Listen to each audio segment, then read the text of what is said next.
your host, Mimosa, and co-host Kareem. Welcome to Sometimes We're Boujee and Sometimes We Hood, to healing, navigating grief. It's a podcast dedicated to exploring the complex emotions of loss, the road to healing, and the strength found in remembrance.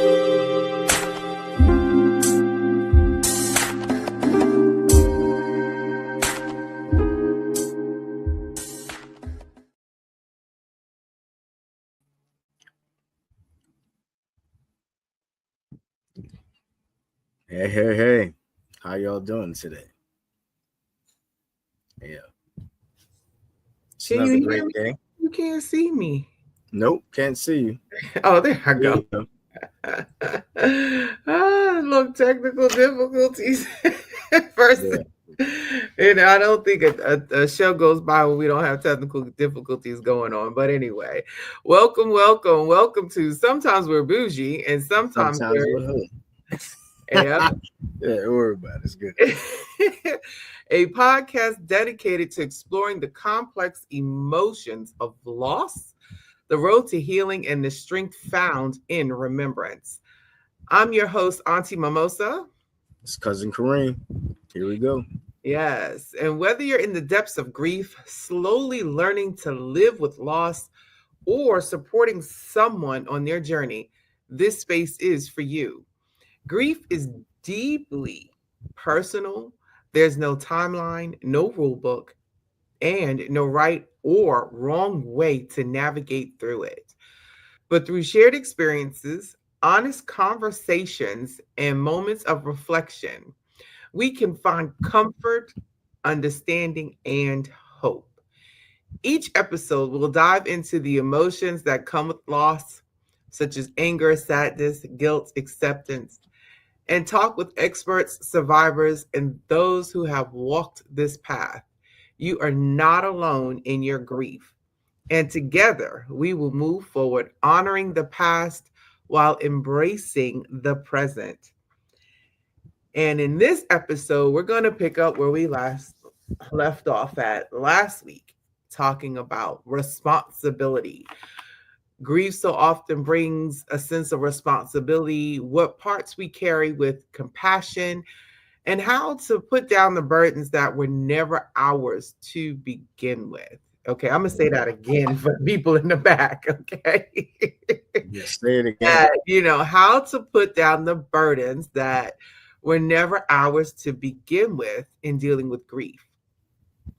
When loss happens, support can feel like a lifeline or sometimes like something that's missing.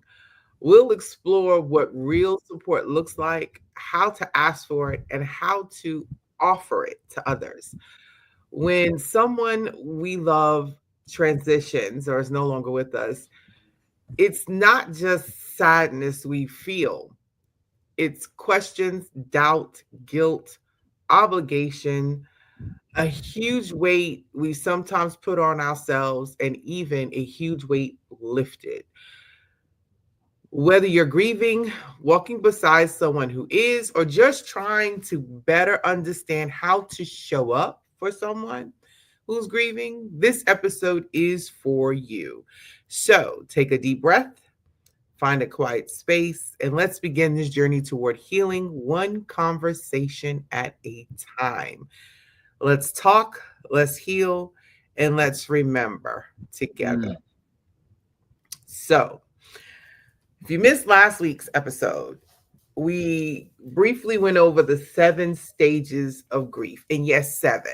So, at one point, it was 5 that were defined. Shock or disbelief is 1, denial is 2, bargaining 3, anger 4, depression was 5. Now they've added 2 more, which is testing and acceptance to that.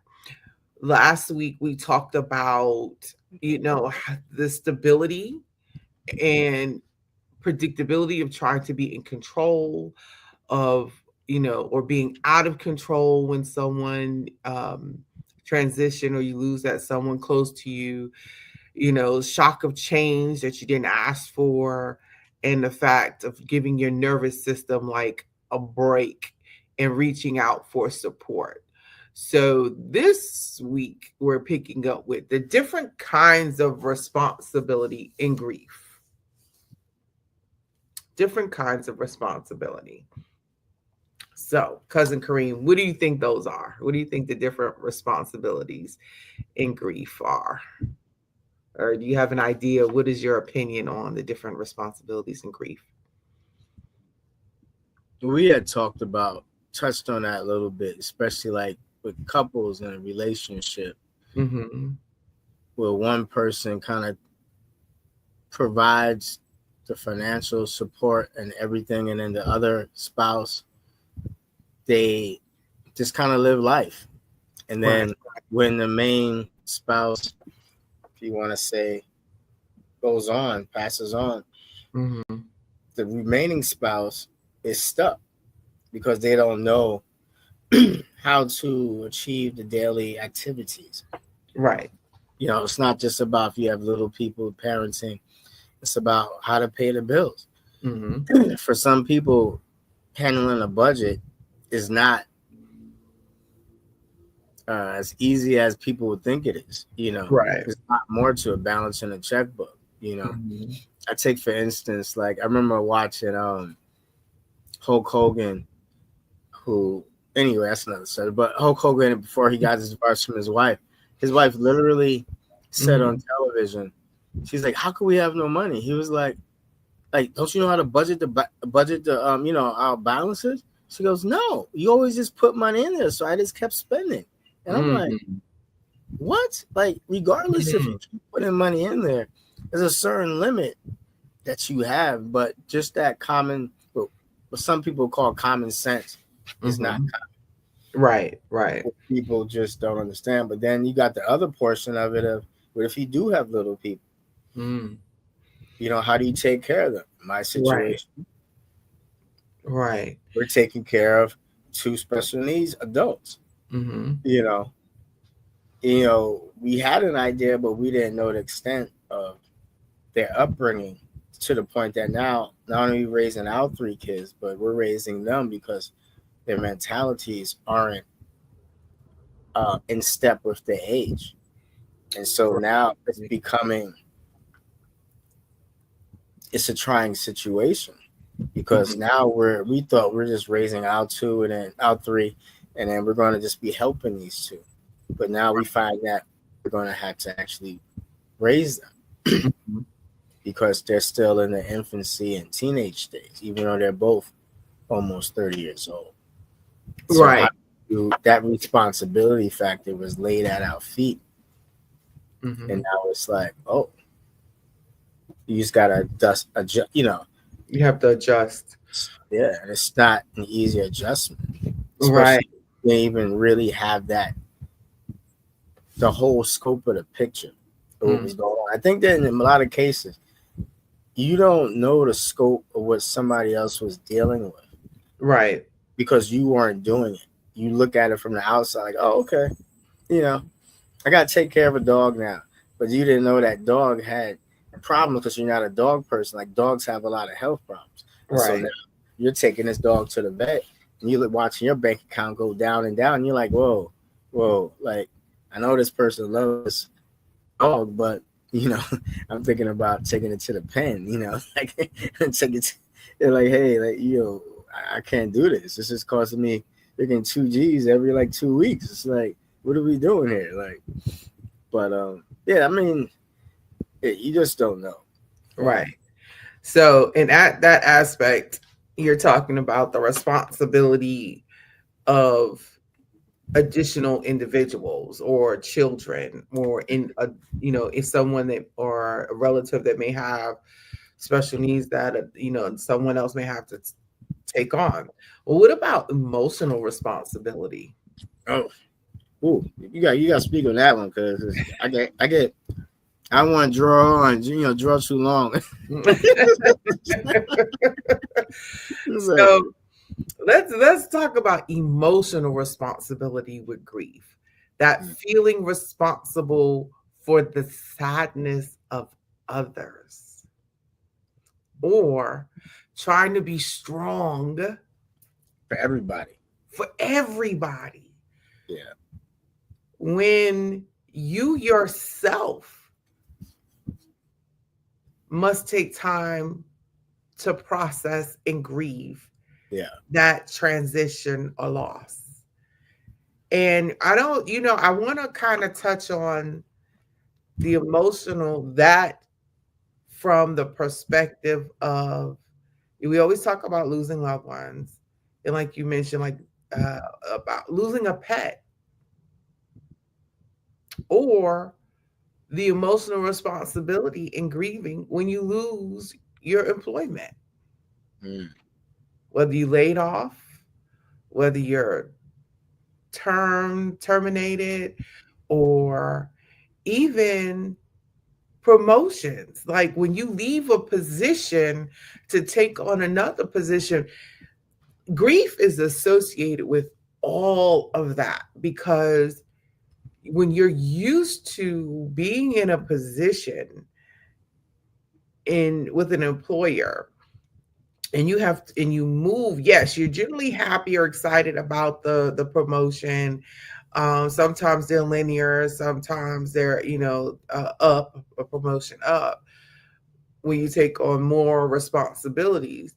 However, your body and your emotions you kind of go through a grieving process with that as well. You also, because you were used to working around, unless you're in a super, super small office where, regardless of your promotion, you're still working with the same individuals every Yeah. day, you know.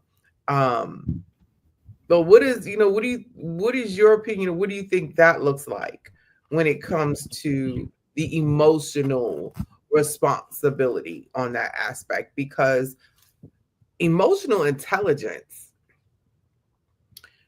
which is a word or two It's words, safe. It's safe. Yeah. that especially in the world of employment, corporate, um, is a word that's starting to come up a lot. As a matter of fact, I've been hearing the word emotional intelligence for about 5 or 6 years now. And with emotional intelligence, that is the ability to be able to control your emotions in a situation. Mm. It's like being able to keep that poker face on and not become upset or to physically Rattle. show Yeah. your anger or your displeasement, or to react to negatively to any Yeah. situation. And when we talk about the grieving process, that's tough. Yeah. Emotional intelligence is tough. That is tough to handle. No, it is. It is. I think of like a couple of situations. Hmm. I was never in the military. Got military people in the family, Hmm. but went to military school, and when you gotta deal with somebody, when you want to haze them, and you can't show your emotion of like, okay, I'm just gonna have to just process this later, but right now in the moment, I'm just gonna have to keep a steady, strong face. And Mm. it's really a taught measure. I think it's really a taught measure. And Hmm. I tell my brother Kwame, I said you should be able to go to an employer. Going back to what you're talking about, not to get off subject, going to employers, you should be able to take from your employment and then take the good and the bad and say, okay, if I ever had this job, if I ever wanted to consider owning a business like this, I need to look at the negative and the positive and Hmm. not do the negative and recognize when that negative is about to happen and just focus on Right. anything go towards the positive. So it's working with this lady manager, and I was in sales. And what I realized that she was doing was she wasn't managing people, she was managing people's emotions and personalities. So I would come in, Hmm. sell my stuff, meet my quota, and be like, I'm out. and I would leave like a half an hour before I had to. It's like, look, I Right. got kids, I gotta help my wife. She's gonna stir crazy. You know what I mean? Let Right. me go and leave. And she's like, okay. And then Mhm. one day, these two dudes came to me and they're like, so how come she's giving you preferential treatment? And I'm like, I don't understand what you're talking about. She goes, why do Mhm. you get to leave early? I said, do you have kids? No. I said, okay. Are you married? No. I said, okay. So why are you in my business? I said, Mm. you don't relate any which way that I do. We're just the way we relate is on the sales level. That's it. And I'm still acing y'all. Mm. So you don't understand that she understands me on a different level. Right. You Right. know, so she knows that I'll get emotional or I'll Mhm. get my attitude will change. Not emotion, my attitude, which is part of emotions, Right. Right. change if my kids are acting some kind of way or if my wife got stuck on the side of the road. I Mm. need to be. She knows my responsibility lay heavy and Right. more so towards my family and personal side than this job because she's like she also knows that I could just get up and go and then Right. she loses all that productivity. Right. So better way to mitigate that is okay, he's doing his job. Sometimes he might have to up and go. Mhm. It's not that big of a deal to lose a half an hour out of an 8-hour shift, you Right. know. And so in that instance, now she controls my emotions through her actions by adapting her management skills towards my personality. And I Mhm. said, you think about how many employers have ever considered your personality trait that they've witnessed over the first month or a couple of weeks or maybe 3 months during your probation period to identify what are your triggers for good and for negative and for positive. And you look, and I asked myself, I said, man, all That's the a good managers that I've question. had, huh?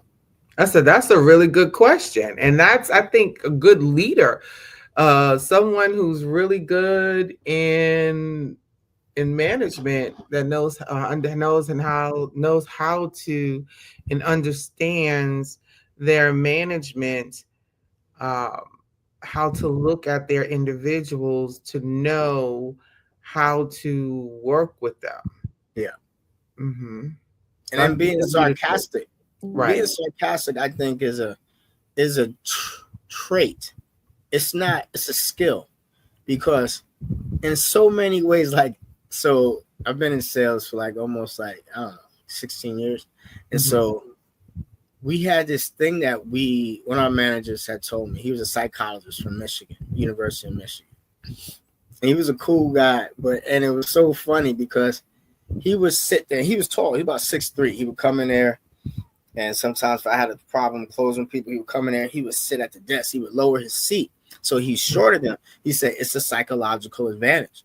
You're Hmm. giving them the peer dominance because they're sitting taller than you. And me being a tall man, regardless if they're tall or short, I lower myself to a lower standard to give them the perception of control. But then he had this thing that he would tell us. Hmm. He goes, you can use sarcasm in your advantage because if I tell you, hey, you're a dumb you're a dumb motherfucker, it comes off different than me saying, you dumb mother, you know what I mean? Comes off completely different. Hmm. And Hmm. I've done it to people. I've literally called people stupid, ugly, dumb mother in front of their face and they smile. And it's just amazing how people take it because you're sitting there smiling. Yeah, I'm gonna punch you in the face right now. Yeah, keep on talking like that. Yeah. And they're looking You at know. you like they're confused because the words are aggressive, Mhm. but your expression Right. is not. And it's Exactly. just, but that's like I said, sarcasm for people who are in the beginning stages of realizing that they need to control their emotions. It Hmm. comes off with such pleasure because you're saying things that it's like you have a filter and it's a controlled filter on Hmm. how you present yourself to them. Right. And you say things. But then on the side of the emotional side, it's like I'm holding back purposely from Hmm. letting my emotions turn into a physical, Right. Right. reaction. Right. And that's so much control, but you don't realize that when you're in grief. A lot of times you Hmm. just especially losing a position. You wanted that position, you got that position, Right. and now you didn't think of your life without that position. I think that's why his people were so much shocked. Is Mm-hmm. that when they get fired or terminated or transferred, it's just like, wait. I'm so accustomed to doing this thing. Right. Right. Now I got to do something else. It's like, I need a second to process that, but you're not given that second to process it. No, not at all. Not You at got to all. just go with it. And Right. for some people, they can't handle that, you know. Mm-hmm. But you got to adapt and overcome. I mean, I always go back to that, but sometimes Right. it's just not easy for everybody. How did they handle that? How would you Exactly. handle that? How do you handle that? Well, I can say that throughout my employment career, I have been promoted. I have been laid off. I've quit employers.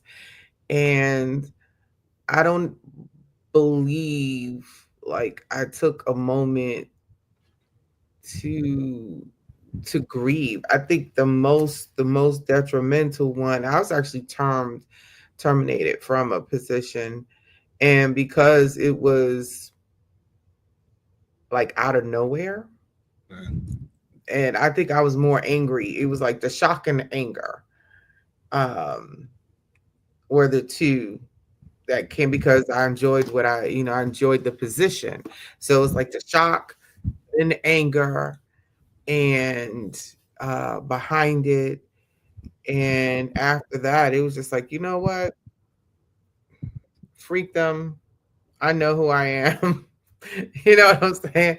So then I guess you will move down. If you go down the list of the stages of grief, it was the shock, anger, denial, then like skip everything else because I wasn't depressed, and then it was just like acceptance, and then testing and acceptance, or acceptance and testing to find my new way, um, and to go in another direction. So with that, I can say the emotional intelligence. It was just it took everything in me not to lay hands Yeah, on that particular manager because it was personal. yeah, That determination was personal. It wasn't as if I did anything, what she wanted to say or what she wanted to pull out to say that I did wrong. It was trivial, very right. trivial. And I want to bring up like emotional responsibility in like the feeling responsible for the sadness of others and trying to be strong for the family. Let's talk about or address narcissism in Woo. that. let's address. And before we go on, let's do this so we can kind of hit all three perspectives in the emotional, not just the emotional, but we talk about the different kinds of responsibilities and grief. So like we said, we have the emotional responsibility, then there's the practical responsibility, the arranging of making service arrangements, handling estates, supporting others through their logistics, and then the existential responsibility of feeling like we have to live better in honor to give honor to the person who made their transition, or and not even that, like that, the have to do better or live better, you know and I think a lot of people experience that when it comes to transitioning of employment. You know what I'm saying? Like if you get terminated, like my thing is, and I don't know if you want to call it cockiness or just that level of confidence to where I was like, you know what? I don't need this job. You can have it. I was here for the time being. I did what I was supposed to do. I'm about to show you. And what do they say? The best revenge is what? Success. Is success. Exactly. I think So, it's the ego. I think it's your ego. Like, depending on how you set up, your mhm, personality type. I had this mhm, dude I worked with named Craig. He he's like a man of whom. Anyway, nobody knows that. I'm saying stuff like Hawaiian stuff. But anyway, he's like one of the animated characters for a water company, and Mm, he used to tell me. He was telling me, we had like an adversarial, like competitive kind of relationship, and so, mhm, but he was like, you got to understand the personality type that you're dealing with. mm, The alpha, the beta, Charlie. It's like, some people are followers, C type, B type, or those people who have to analytical, and you have the alpha. And he was like, you got to understand the person you're trying to sell to, but then they mhm. also have to understand who they are too. Right. They don't understand who they are, then how do you help them understand what you're trying to convey to them? Mm, Selling is just a transfer of beliefs. That's how I was always taught to sell. So it's transfer of beliefs. right. I believe you should have this product, and I'm gonna tell you why, and then you're gonna understand and buy this stuff from me. Mhm, Purchase it. And but when it comes to like a sense of failure by getting terminated, you have to fall back on those personality types. mhm. Because if you're an alpha, you're gonna be like, "Pfft," and like, you know what I mean. After first, like you said, you're like, wait, are you serious? Like, and then you go to the anger. You're like, okay, you'll see. Right, You'll see. right, We'll, right. we'll, we'll revisit this when I see you on the street. Because then Mm, you're like, how are you doing now? Oh, I'm doing great. right. I'm doing perfect. I'm so glad you let me go because I Mhm. just walked into a whole nother new opportunity. Thank you Right. very much. And they're looking at like, wait, what? You were about to jump Exactly. over the desk at me, and now you're thanking me? Yeah, let me give you a hug. Matter of fact, let's just hug it out. But you know what I mean? I'm gonna That's shoot now you out. that's emotional intelligence. Yeah, you know what I mean? And then it's the sarcasm part. Like I was saying, I realize it now. I got a friend named Reggie. He's completely sarcastic, you know, and he's Mhm. just he is straight face, and he just won't get rattled. He's just like, oh, okay, so this is what we're doing. Mhm. And you're like, wait, like I just insulted you. Okay, cool. So Right. from this point on, I'm deleting you out my phone, and do not ever call me again. I will never call you. Do we have an understanding? Then he'll talk down to you like a child, and Mm, then it will be resolved. And then mhm. you're like, the other person is left like, I thought I was the antagonist. Like, how did I come out being the one that's being antagonized? So I learned a lot from him on Right. how to, excuse me, use Uh, words right. to get your point across. Mm, And but it helps to know that you can. And what helps with that is that even though you're grieving a griefful situation of separation, mhm. how are you going to handle that situation ahead of time? Like I think, preparation is the best defense. And for whatever reason, working for other people, Mhm. employment, or you can say, okay, at some point, either I might go or they might make me leave. Right. You approach it that way, then you can kind of prep yourself, especially depending on the management type and how they come across towards everybody or just you. You Right. might the situation might come up with people passing on, Mm, like we were talking about on one of the other earlier podcasts. You never know how you're going to deal with it. All you can do is try to hope that you deal with the best and predict how you're going to deal with it. But right. that's why we always say it's never it's not, there's no playbook for it. But None. Not at all. Because, grief hands us like this invisible backpack that's filled with all these weights. yeah, And, some of them we choose, and some of them we don't. And we just have to manage them, you know. We just have to manage them. So, and in managing that, let's talk about the guilt trap.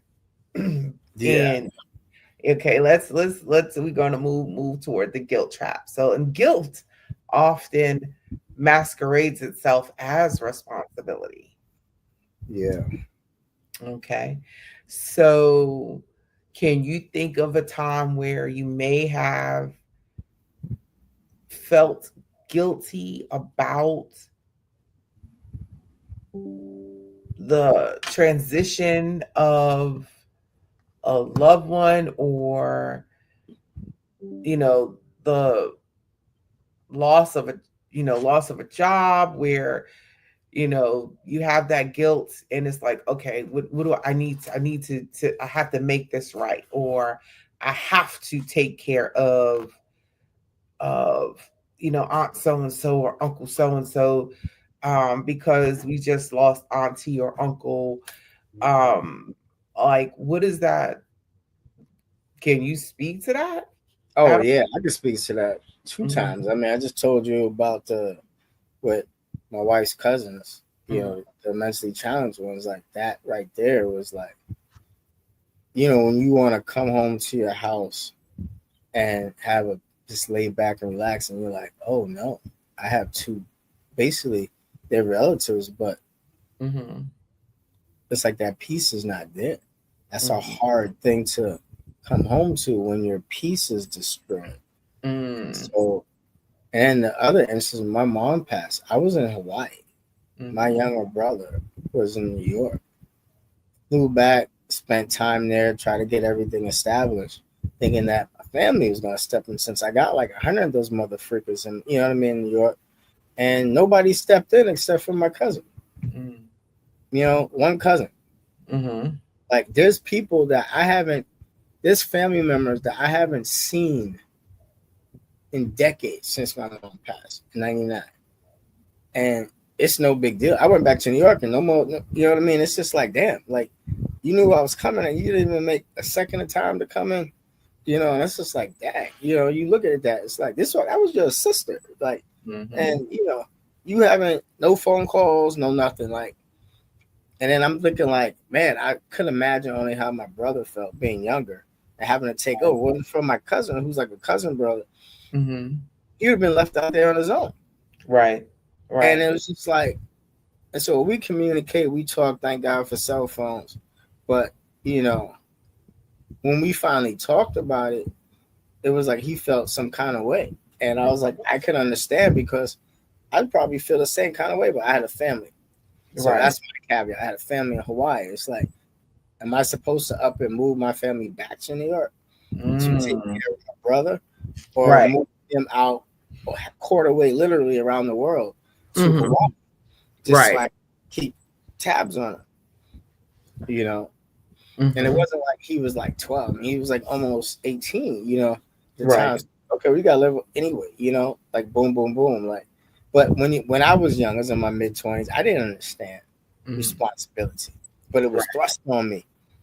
And I thought that family was going to step up to kind of fill the nuances, but that Right. didn't happen. And it left us on an island Mm. that we're still on. Right. Yeah. And it's Right. just like, it's crazy, just that responsibility. It's like, and as I grew older, I met other people who were left with the responsibility of raising a sibling or siblings Hmm. because of a transition. Right. It's just like, where is the notion that I'm a child or I'm a young adult? I Hmm. don't understand. I barely can take care of myself, but now you want me to, because you want me to take care of this other sibling, but I am still trying to understand adulting. Like, there's no school for adulting.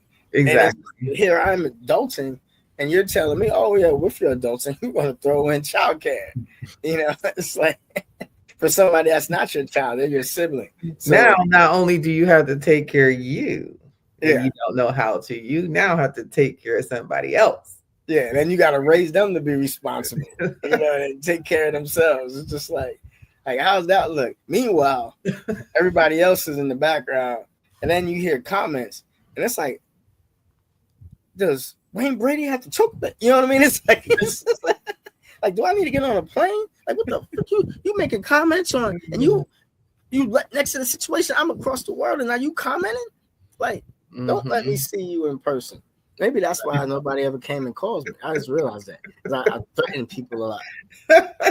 The So, desire to want to follow through wholeheartedly. I think they know that. I know they know that. I don't even think they think, but I'm reflecting back now, actually, as I'm talking. You know, Right. I've actually really accepted my responsibility in this. But Mm. anyway, it's like, nah, but that's but that is a thing. But that's a real thing. The acceptance of the responsibility when a loved one makes their transition, even when you lose a pet, okay? Or the responsibility of, what has to be done next. Like, okay, so like here's some common guilt thoughts. Like, I should have been there more, I should have noticed something was wrong, and I should have done more to save them. And those are more or less like, we just got finished, with May being mental health month. And I think those comments are more for, because we do know, like, suicide is at an all-time high, um, within society. And it's not just, the African American community, Caucasian. It's everywhere. It's everywhere. And I think that's one I can say that was one of the things. I don't have I should have been there more, but I have, like, I should have made more phone calls. I should have stayed in contact more. I should, and I just explained this yesterday, where I went to a girlfriend's 50th birthday party. I saw some former coworkers, and one of my old coworkers was like, "Oh, we need to stay in touch more." And it's always that, right? When you see people, but like, and what I explained to him was that, you know, we say that, and yes, we might start when that person leaves, to say, okay, we're calling, we're texting, and, doing our best to keep in touch. And then a distraction comes in, or an emergency comes in. And then before you know it, a month has went by, 2 months has went by, um, 3 months have went by, 5 months has went by, a year has went by, 2 years have went by, and then there is an occasion that brings you all together. And I think this is like one of the things I said, that funerals has a tendency, like funerals and weddings, they have a tendency to bring people together, but do they stay together? Hmm. And there is an exchange of phone numbers and email addresses and addresses, but do you continue The to farce. the communication? Do you continue that communication? Does it stay? I call And it a farce. you call it I what? call it a farce. A Like, you farce? continue the farce. Yeah, the deception. Because you ever get the people Okay. who come up to and they be like, "Oh, I've been in the call. It's been so, what's your new number?" And you're like, "It's the same freaking number it was the last time. Why don't you check your phone right now and see what the number is? Because Why don't you just delete my number out your damn phone?" It's like, what are you talking about? Like, damn well you deleted my number out your phone. I see, I'm gonna play. This is the whole sarcastic part, right? Where you just like, "Oh, let me give you the same number I had before." How about that? Because Yeah. needs You therapy. ready? I do need therapy. That's why I'm on here with you. This is my self-therapy. Y'all just help me through it, everybody. Yeah. Because it's just funny, because that happens. And then what's worse is with your family. How you gonna sit there and be like, "Oh, I was calling your old number. Let me get your new one." And you looking at them like, what? We family, right? I can smack you. Like, legally, right. I can smack you right now. Like, like, what are you talking about? Like, how are you seriously sitting up here telling me the number hasn't changed, right? Yeah, it's like, my brother's number. My, right. How you got too many resources to have gotten my number for you to sit up here and bold-faced lie in front of me. I think that's what it is. Is the worst part about it is the bold-faced lie. It's just like, "Oh, I was meaning to." You were meaning to do what? Like, can we finish that sentence? because you don't even know what you was meaning to do. Because if you meant to do it, you would have did it. Right. Yeah. You don't be like, oh, I was meaning to eat dinner, but I forgot. I just went to bed. Let's just do that. Yeah. You know what I mean? It's like I was meaning to go to the bathroom tonight, but I decided to get out the bed and just pee in the bed. You know what I mean? All of that. You know what I mean? It's just like you wasn't meaning to do nothing. If you meant to do it, you would have done it. Like stop it. We're adults. We're not kids no more. I agree. I agree with that. It is, and that is true. And when we're grieving, we give account. We give. How do you? What's the word I'm trying to look for? You give credence to people lying to you. I really miss you. Ooh, I really miss them. The person that passed away. Let it be your parent, and then you like, or a spouse or somebody close, and you're like, oh my goodness, I wish I would. Yeah, I look. And you look at them like your eyes just get. You know, it's like they're like, why are your eyes getting big? Like, what's wrong? It's just like because you know they're lying. That's like part of it. When you, it's like your reception for lying gets increased. It's like the dial turns up. You're like, okay, the lie detector, and then you sit back and you're like, just breathe. And then you say it out loud. They're like, oh, are you okay? Are you having? Oh no, I'm just controlling my emotions right now. Right. And you smile. Because I have a lot of super people around me right now. Well, we have to remember, like, guilt doesn't mean that doesn't always mean that you did something wrong. And it often just reflects how deeply you cared for that individual. And like I said, I had a girlfriend who lived I'm gonna say that a girlfriend who lived in California, and we were the same age at the time that she transitioned from a heart attack. We were 45. And the last time that I had saw her interacting with her was when we all had did a girls cruise for another girlfriend's birthday.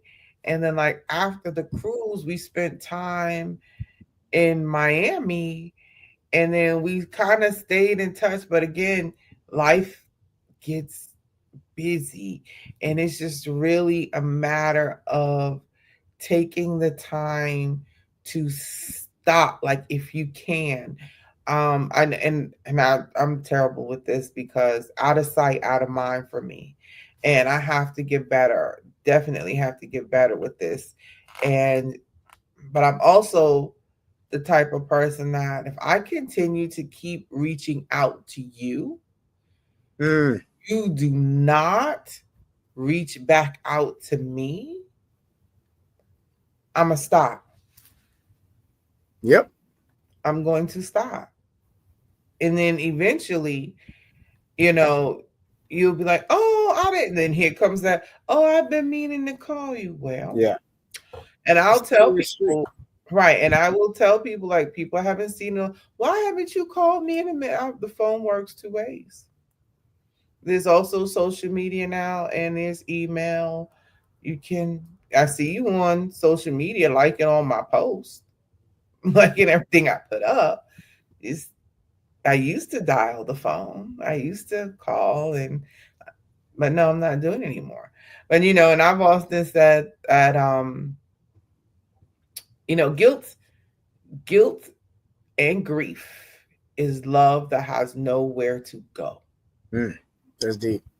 Okay. Because you don't know what to do with the love that you have for that person. And, here's a question. Here's a question we can ask the audience, and they can always reflect back or, comment on this. Is guilt rooted in reality or in love and longing? I'm going to say that again.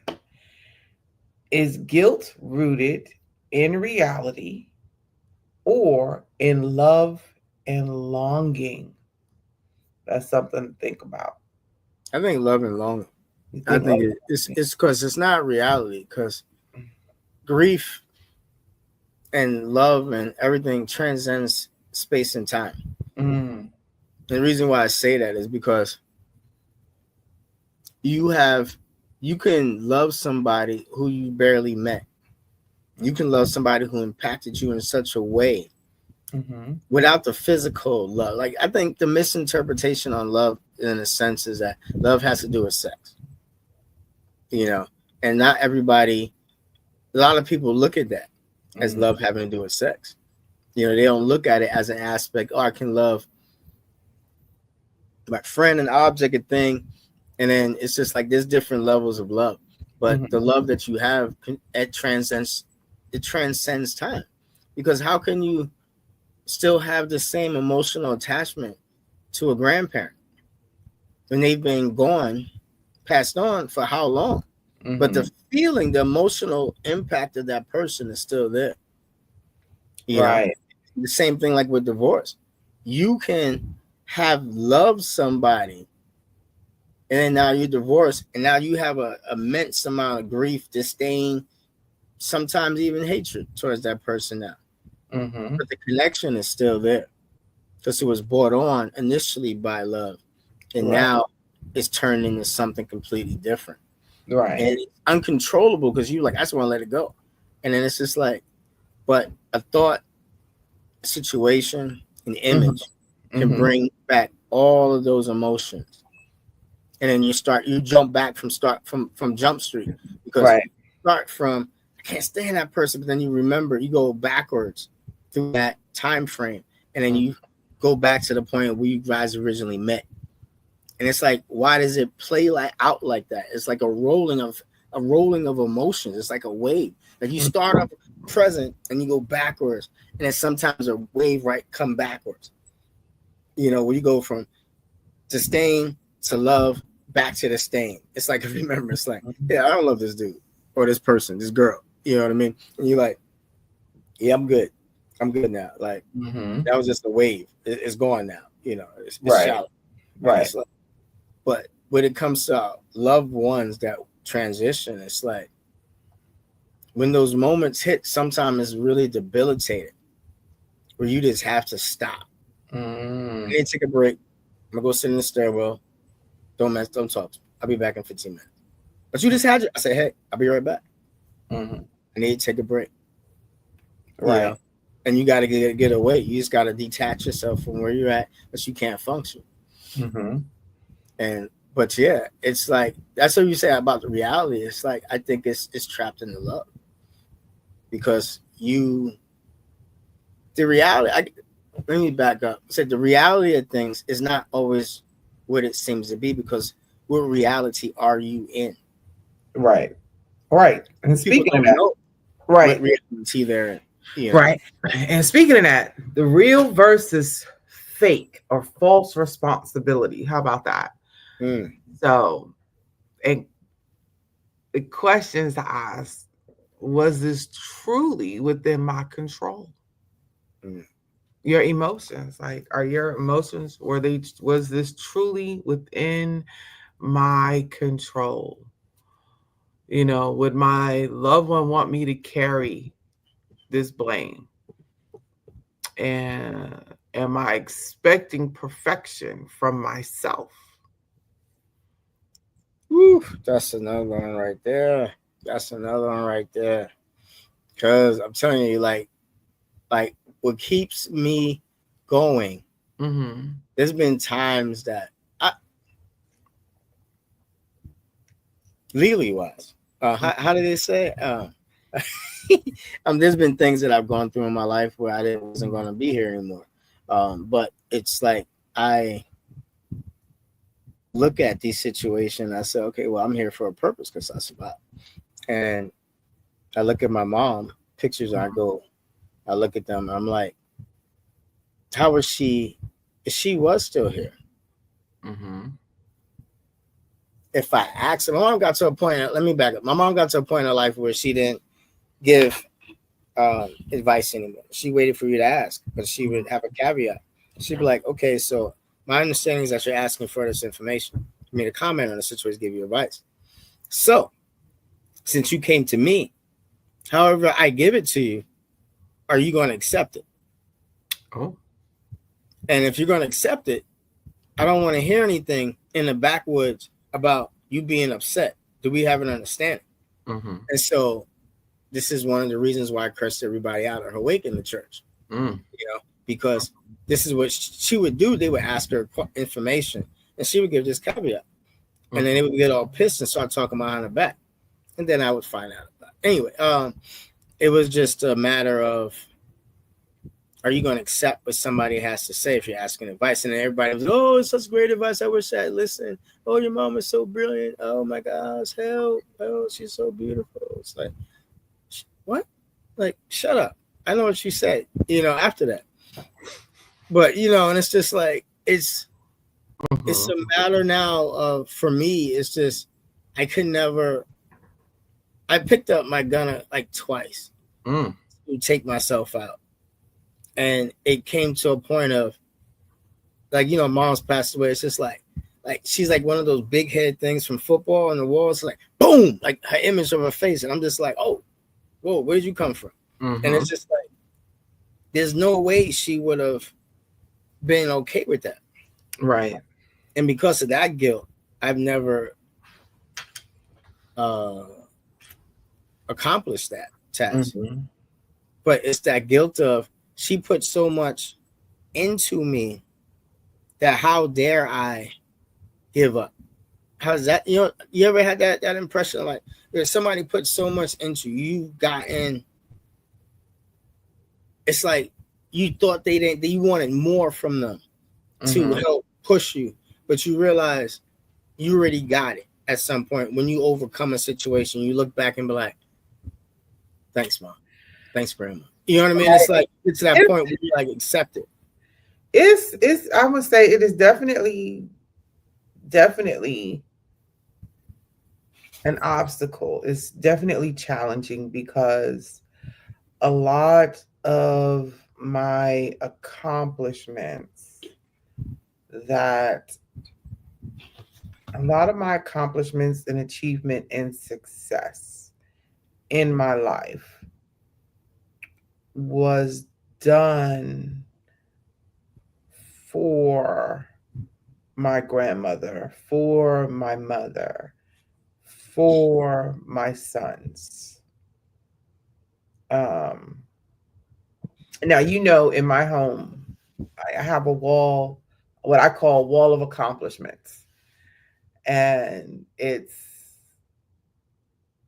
my high school diploma, my bachelor's degree is on the wall, my master's degree, the program from when my play was produced. So I have the program, framed. What else is here? I can look at it now. uh, Flyers, because that's what I'm facing. Flyers from as a motivational speaker, as events that I've spoken at. What else is up here? An award that I received from when I worked in North Carolina. What my certificates as a sharpshooter. I mean, um, all of things, like all the events that I've participated in. I call that my wall of accomplishments. And now, and I think, I've said this before, like I had these goals and dreams and plans with Deej before he transitioned.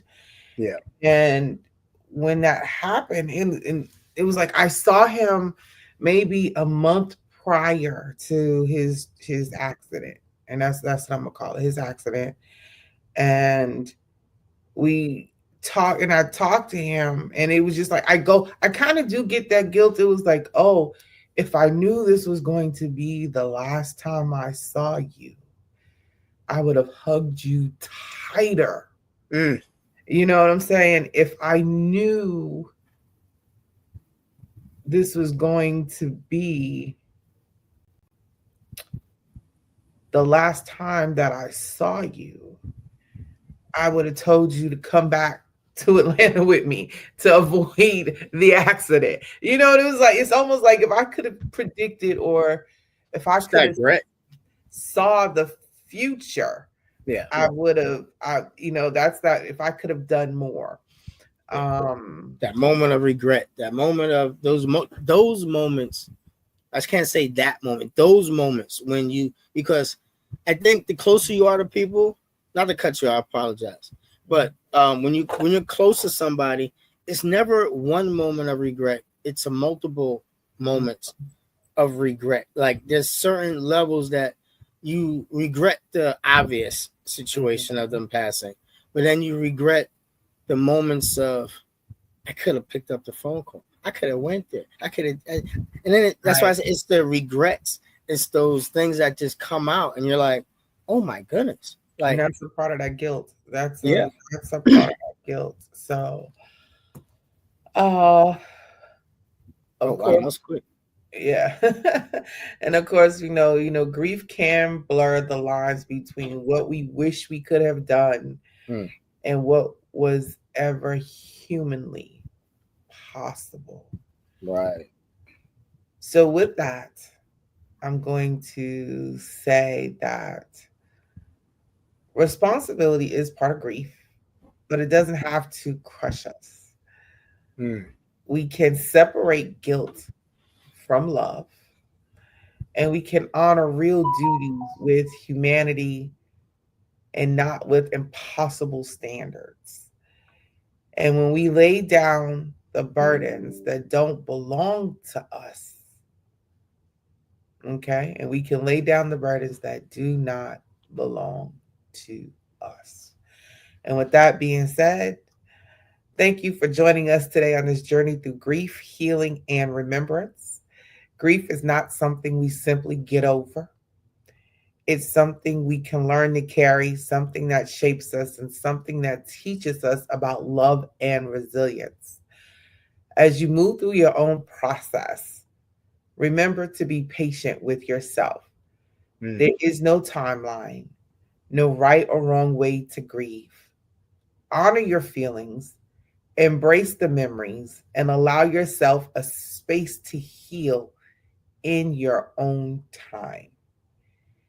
If today's episode resonated with you, we'd love to hear your thoughts. Feel free to reach out, share your story, or let us know how grief has shaped your journey. And if you know someone who might need this conversation, please share this episode with them. If you would like to leave a review, share it with someone who might need it, or reach out to us, you can reach us on Instagram at SBSH Grief Podcast. That's SBSH Grief Podcast for Sometimes We're Boujee, Sometimes We're Hood, Grief Podcast. On Facebook at Sometimes We're Boujee, Sometimes We're Hood. And on TikTok, if y'all are on the Tickety Talk, Sometimes We're Boujee, Sometimes We're Hood. And remember to like, follow, share, and comment on the platform you desire. We do look forward to hearing from you. And remember, Yes. love doesn't mean carrying the impossible, it means showing up imperfectly again and again. And next week's show is a special show. It's the all male show. Auntie Mimosa is not Yes. here for this one. Whew. Look, I'm almost scared to turn the controls over.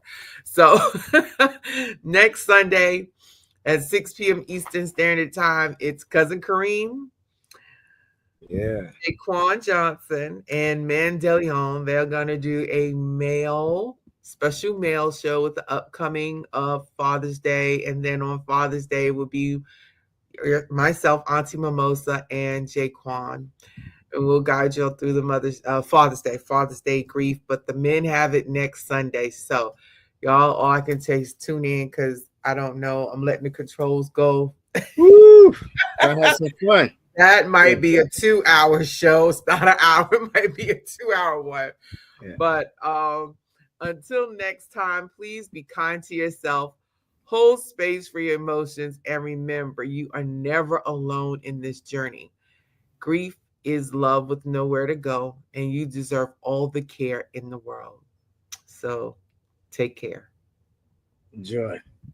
It's a podcast dedicated to exploring the complex emotions of loss, the road to healing, and the strength found in remembrance.